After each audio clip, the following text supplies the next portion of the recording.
ukwemera rero kwageranwa n'amaso abona iby'ijuru ukabirangamira, kwageranwa n'amatwi yumva iby'Imana bikakunyura. Nubwo amatwi yacu yumva byinshi, ariko kwemera gufasha kuyungurura ibituruka ku Mana. Ukwemera kwageranwa n'ibiganza byakira ibiturutse ku Mana, ukabyakira n'umutima mwiza wuje uguca bugufi. Ukwemera kwageranwa n'ibirenge bikubashisha kugenda ukajya gusura umurwayi, umukora igikorwa cy'urukundo. Ibirenge ntabwo ugenda mu kirere, ugendesha ibirenge. Ukwemera kwageranwa n'umunwa wamamaza ibitangaza by'Imana. Ibyo byose rero kwageranya n'ukwemera. Ukwemera kandi ugusanga muri Bibiliya ahantu hatandukanye henshi cyane. Twafata nk'ahantu hamwe mu Ivanjiri ya Yezu Kristo uko yanditswe na Luka, umutwe wa 11 umurongo wa 5. Abigishwa babwiye Yezu ati, Nyagasani, twongere ukwemera.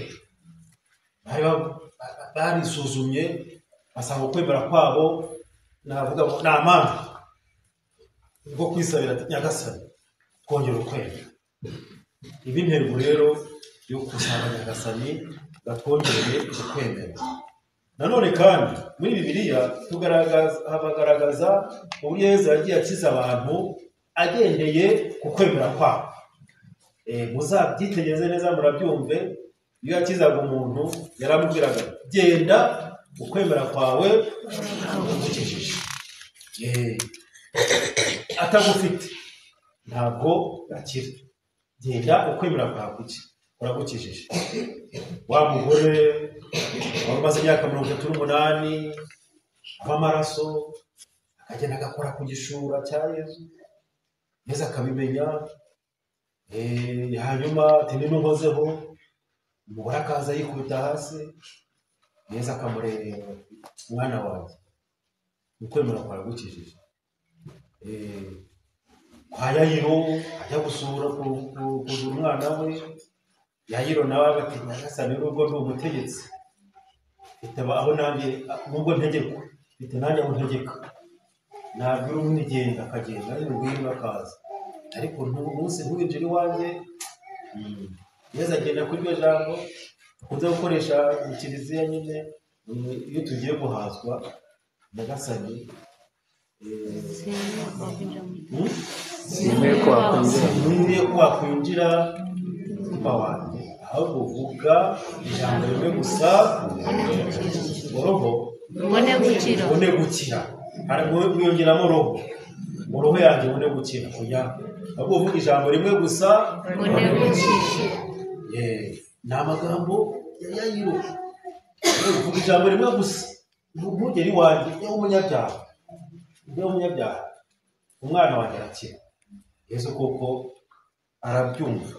Ukwemera rero ntabwo twakuronka gutyo gusa, ni ya mpano umuntu ahabwa n'Imana, ikagenda ikura kugeza n'aho rwose bishimisha Imana. Muri Bibiliya rero hari abantu benshi batwereka bagiye barangwa no kwemera kandi bikabaviramo umugisha. Twavugamo Aburahamu nyine tumaze kumva, wavuye mu gihugu cyakajya mu kindi gihugu atazi, mwumviye Imana, ndagiye nubwo ntazi aho ngiye ariko Imana ntihazi. Kwemera hatumye muri Bibiliya Izaki aha Yakobo na Ezawu umugisha uzabafasha mu gihe kizaza. Kwemera kwatumye Sara ugeze mu zabukuru abyara. Mutekereze uwo mukecuru w'imyaka 80 kuko ngo yasamye afite hafi imyaka 80, imyaka bafite nta n'imbaraga ntaki, ariko kubera ukwemera byarabaye. Gusa ngo mu Rwanda byashoboka. Umukecuru imyaka 80 ni imitekerereze yatwaye yanyura hehera.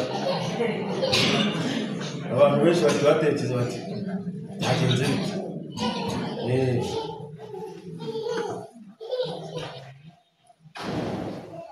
Ukwemera kwatumye wa mugore w'umunyamahanga wagiye gusaba Yezu ngo amukize. Yezu ati ntabwo ibibwana tubisanga mu Ivanjiri ya Mariko umutwe wa 7 umurongo wa 24. Umugore kubera amagambo yarababaye abwira Yezu ati nyamara ati n'ibibwana bijya kutuvungukira haguye hasi. Yezu aramubwiye ko umukiro ugenewe Abayisiraheli gusa utagenewe abanyamahanga. Ariko umugore nyamara abanyamahanga abo Bayisiraheli bashobora kurya bakanasigaza utwo tuvungukira natwe mwaduha abanyamahanga tukumva uko bimeze. Yezu yitegereza ukwemera kwe amucyo yifuza. Impumyi yereko ukwemera ati genda ukwemera kwagukije. Yampumyi bari Timeyo mwene Timeyo yawicaye ku nzira asabiriza ati mwana wa Dawudi mbabarira. Ati ziba akamucecekesha. Yezu yumvisha urusaku aramurebuza. Babandi bamucyahaga abari bo bamubwira ati tambuka araguhamagara. Uzarebe umuyobozi yaje akagira abashaka kumwegera baburinze batokagenda hafi yo kubakubita. Ariko yaje gutya gata akamurebuza niho basubira inyuma kumuzana. Bakamushyigasiga neza bakamugeza imbere ye. N'impumyi rero bari Timeyo n'Timeyo uko byagenze aricaye ku nzira arimo asabiriza yumvise ijwi avuze muri ati Yezu mwana wa Dawudi mbabarira. Yumva Yezu yumvise ijwi ritandukanye nayo yumvaga. Yumva ijwi ritakamba, yumva ijwi ririmo akababaro bikeneye umukiro. Ni mu murembuza. Za ntumwa ze zamubwiraga ngo nazibe ziragenda ziramushyigashyiga. Urashaka gukorera iki? Umuntu ntiyasabye amafaranga yo kurya, ntiyasabye imyenda uko niyo yambara ntari kumenya ko aberewe. Bakubona hanyuma yagize ati ukwemera kwagukije amukoraho arabona. Ukwemera kwatumye Zakewusi umunyacyubahiro mukire yurira igiti agira ngo abone Yezu. Umukire muri igiti yaramutse bibaye mu Rwanda bati iwabo zazunguje umurizo. Ya matungo yabazunguje umurizo. Aho umuntu w'umukire wibashye muri karitsiye yurira igiti utuguru tunagana ntabwo byumvikana. Ariko kubera ukwemera afite bwo kubona Yezu ubugufi bwe bwamwemerera ashaka strategy yo kubona yuriye igiti. Kubera iki? Kubera ukwemera.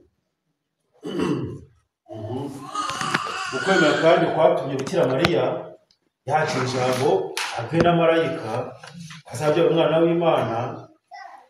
Ati se bizagenda bite ko nta mugabo ufite?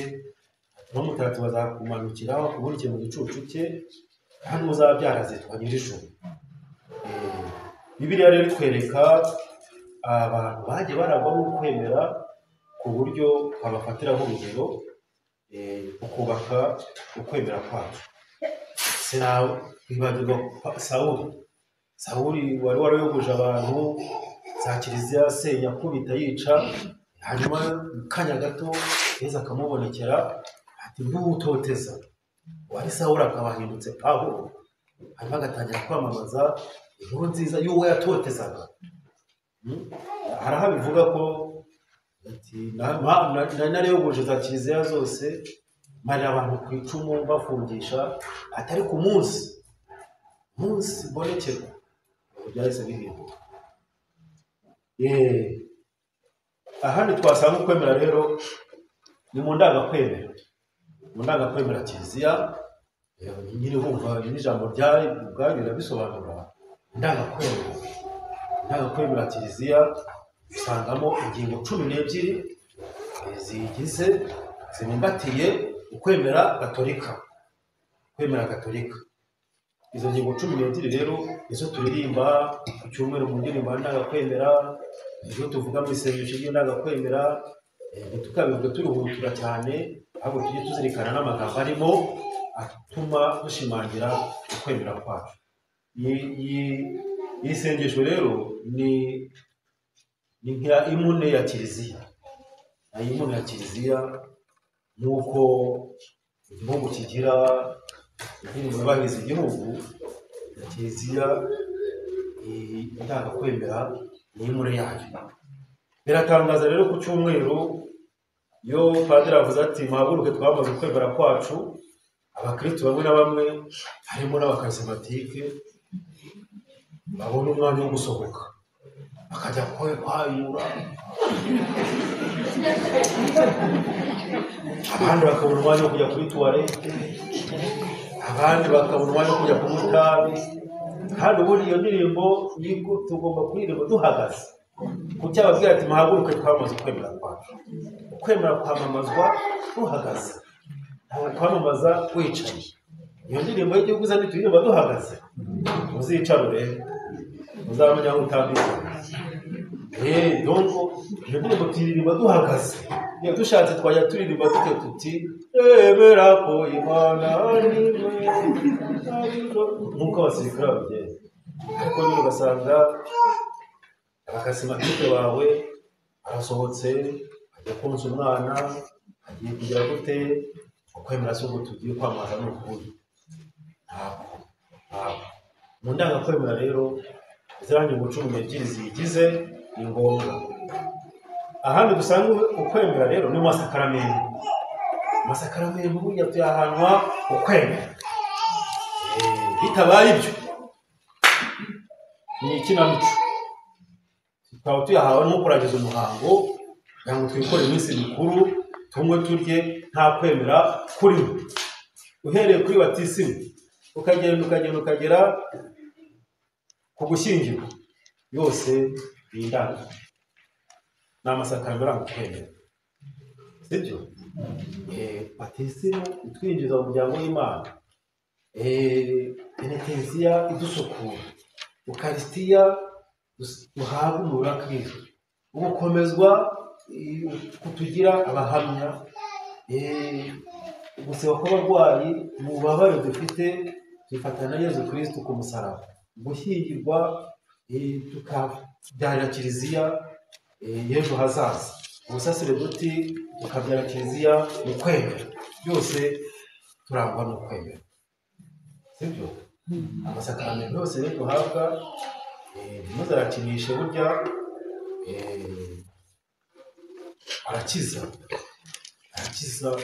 kandi akagira akamaro uyahawe. Nk'ababyeyi, hari ababyeyi babyara bakifuza ko abana babo batizwa bakimara kuvuka. Abo babyeyi burya bari abakristo bakomeye cyane, badategereje igihe cyo gukora iminsi mikuru bamwe barye, umwana yaranerageje, ntabwo ari byo. Hari nabaha nk'urugero rumwe rw'umubyeyi wabyaye, hanyuma umwana avuka mu tubazo, ku buryo rwose babonaga ko atari bumare umunsi cyangwa iminsi 2 atarapfa. Ariko yibuka ko batisimu ikize, ahita ahamagara umupadiri, babarira aho uri hose ukora uko ushoboye uzubatiriza umwana. Padiri aragenda amusanga kwa muganga, bakora umuhimbazo w'abatisimu, aramubatiza. Ibya bibazo umwana yari afite